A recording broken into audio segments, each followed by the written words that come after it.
This is the Sisseton-Wapton College student FAFSA help video. Okay, the first page that you'll come to is the FAFSA homepage, and then for a new student, we will click on the new to the FAFSA process.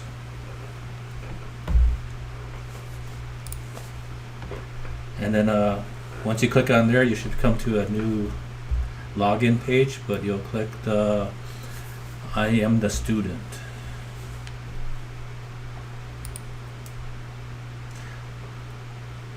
Once you click on that, you go to the next page. You should be in the login, but we recommend that all students to do the create an FSA ID before continuing on. So the first thing you want to do is click on the create one. When you click on create one, you should be redirected to the FSA ID, and this is where you get started, and you just click on the get started button, and then from there it should open up the personal information where you start entering your own personal information. And this is example of one of the personal information, your email, your phone number, and these will be used to help you get back into your FSA ID or recover your FSA ID. And you'll have to create some challenge questions. 3 of them are questions that they're already created, but you have to create another one for yourself. And this is the progress, and it'll let you know how far you are at completing your FSA ID. And once you completed your FSA ID, you go back into the FAFSA and log in using your new login and password.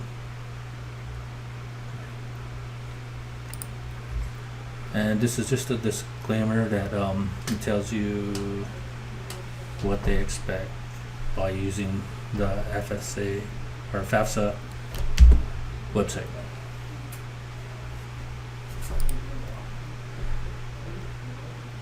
And this is the page where you select the right academic year for the FAFSA.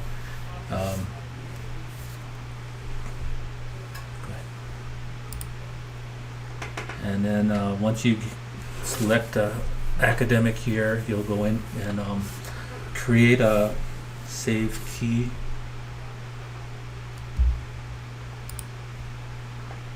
And this is just telling you information that you will need while completing the FAFSA.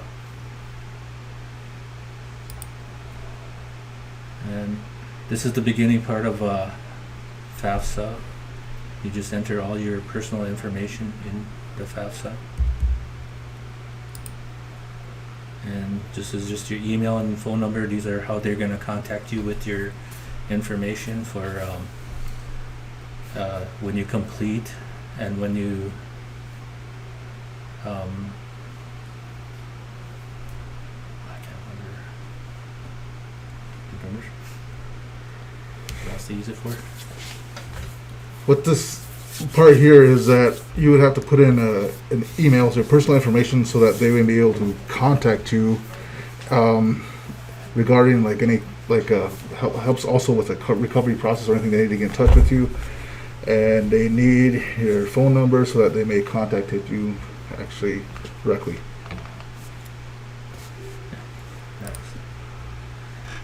And this is just your basic information, student information.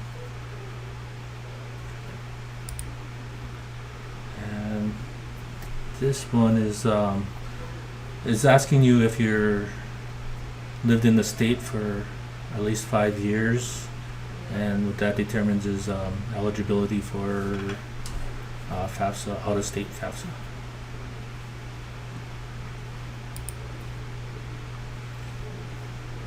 And this is just more information about yourself, about If you're a U.S. citizen,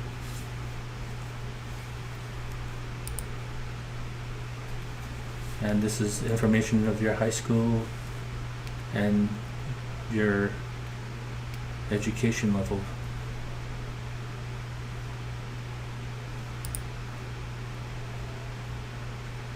And this is the gender, and males have to be registered with the Selective Service in order to be eligible for the FAFSA, the Pell Grant. Okay, next.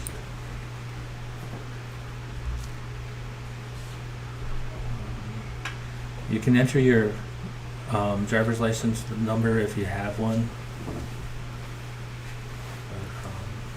If you don't have a driver's license, you can actually go click next and still continue on to the application process.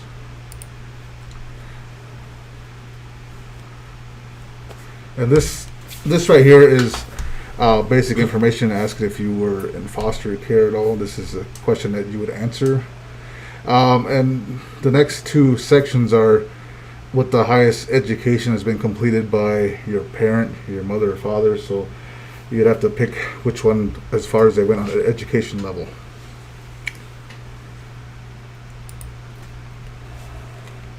And then from here, this one is a search for high school. So which high school you attended, you would have to put in the name and where it's located, or the town, and what state. And then when you get to the next one for the high school results, whatever school you have entered, you get to select from the correct one, and you'd have to click on select. And when you get to search for colleges, you would enter the correct school code. If you know the school code to the college you will be attending, you'll enter that code number. But if you don't know, you can also search and find the college that you are going to be attending. And then you do the same thing as you did in the previous one about high school. So when you get to the college search results page, you would actually make a selection of the college that you will be attending, or you can also put multiple colleges that you're searching. If you're unsure which one you're going to, then you would select the ones that you would be attending. Then this right here, for the selected colleges and housing plans, this is what you would select if you were going to be, this is general information how you are going to do it. There's some options in there if you're going to be on campus and or off campus with parent, but that choice is up to you.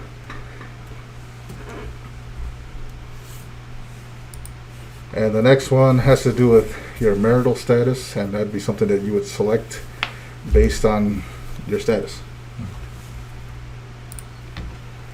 Then this right here, does student have dependents? It's asking if you have any children, if that you will be receiving half of their support. So the question is pretty self-explanatory here, and it asks you very clearly if you are supporting anybody, any children, or any other dependents other than your children. This is where you would answer. And then the next one would be student additional dependency questions. This is asking just general information that you would have to answer.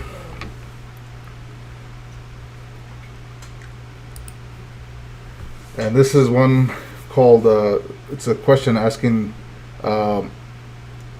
if you were homeless, student homeless filter question. So this is something that you would answer, and then you provide what you need.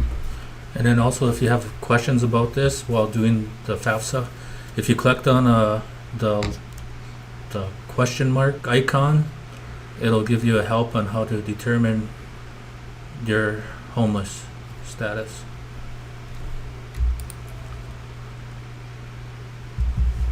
This is the dependent worksheet part. What this is that generally, if you are dependent, it's considered someone who's under 24. They will have to provide your information about your parents regarding tax information. Personal information also. And personal information also.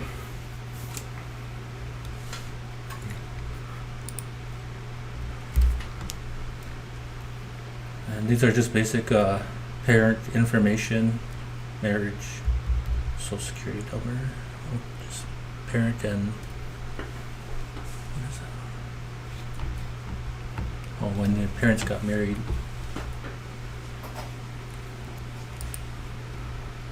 And this one is just their demographics, social security number, last name, email, stuff like that.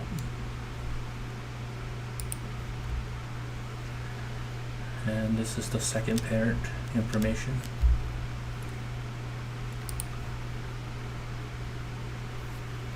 And your parents' legal residency.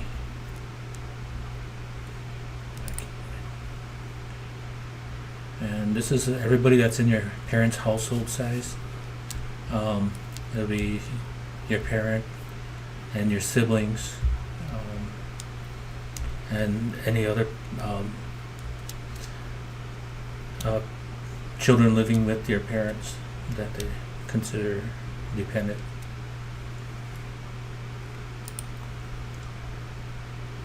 And then this is where you get into the parents' tax information, and you start with to see if they completed their taxes for 2019, and then you go in and then select which tax form they filed, and if they filed married or joint or single or head of household, you select those. And then you'll get to the IRS data retrieval tool, and if it's if you're eligible to use the data retrieval tool, you'll just click on the blue icon. Next. And then this is parent 1 information, their login, looks like it. So just like we said, parents and student have to create a FSA ID. Go ahead, next. And this will take you to the IRS website, so you just proceed, and this will pop up, and you just click OK to proceed to the IRS website. And this is just a basic authorized notice. And once in the IRS website, you'll make sure that everything is correct. You'll have to put in the date of birth, and then the address. It has to be exact to the filing year. And then once you submit it, go ahead. I guess it's going through the zip code right there. And then once you submit it, you should open up a new page. And then if you read them, it says one was you can transfer your information to the FAFSA, and the other one is you don't want to transfer it. But we recommend transferring your information. Here you just check the box and then hit the transfer now. Okay. And that's basically the same information. And then it'll notify you that you have successfully transferred your 2019 taxes. And this is just information about your parents' income. Go ahead, next. And then I think this is just basically information about their taxes, but then the bottom is if anybody received any of the state benefits. And then you select anybody that in the household that received any of the state benefits, or if nobody received them, just select none.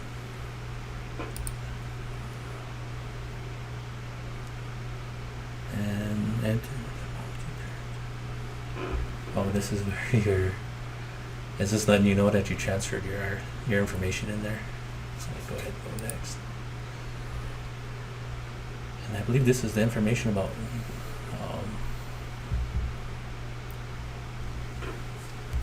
untaxed income. Yeah.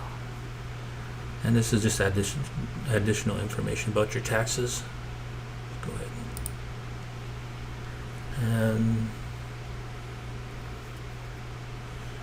And this is the same, it's just other tax information. And the same, and if you have any questions, you can actually, like I mentioned before, that you can click the question mark icon, and it'll let you know exactly where to find this from your tax information, your 1040, or your tax information. Yeah. Go ahead next.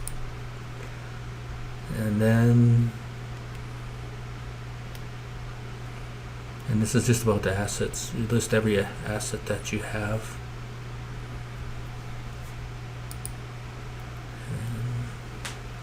And we're getting into the student tax information.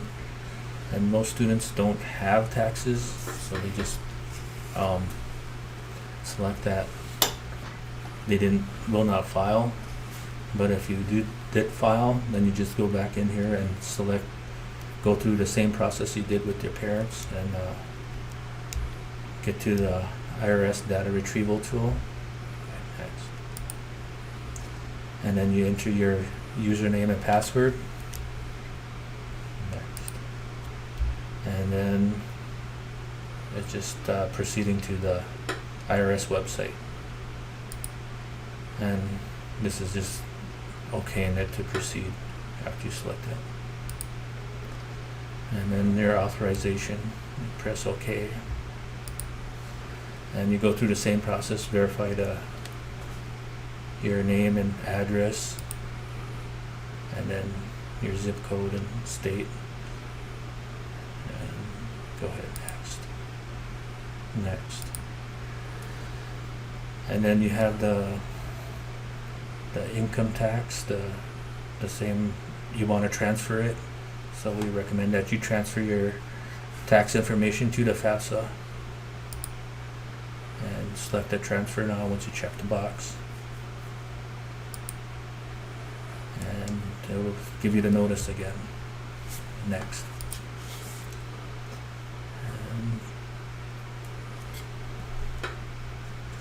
And this is just about your income. You just verify your income. And it's just basic information that your information was transferred from the IRS. So next. And we still have the tax information here. So it's just like tax information or other tax information. So yeah, go ahead, keep going next. And if you have any questions, as I said before, just go to the question mark icon and it'll let you know which they want in that box. Go ahead, next. And this is more information about your taxes.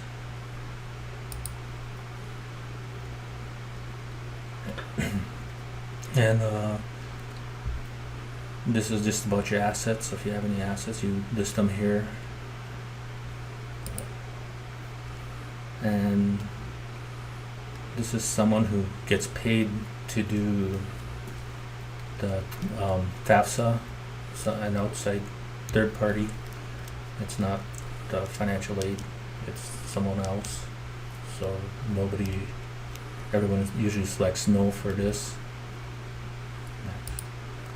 And this is just a review of your FAFSA, that the information that you put in there. Go ahead. And then some more review. And then you just, if you have any changes, you just select on the blue, and then it will let you know. Go ahead, keep going. And then you just go to the next page, and here you will go and you want to sign it. So you'll hit the student signature, and then it'll go ahead. And then you just have to agree to the information to Department of Ed's terms. Then you just hit the sign this FAFSA. Once you have your username and password in there, go ahead. And then it should tell you to the next process is your parent's signature. Go ahead next. And this is both parent 1 and parent 2, so they should both have should have a FSA ID to sign this. So go ahead and then it's the same as the student. You agree to their terms and press next. And then they enter their username and password and sign this FAFSA. And then next. And then once that is all done for both parents and student, you submit the FAFSA now. And once you submit it, it'll notify you that you have completed.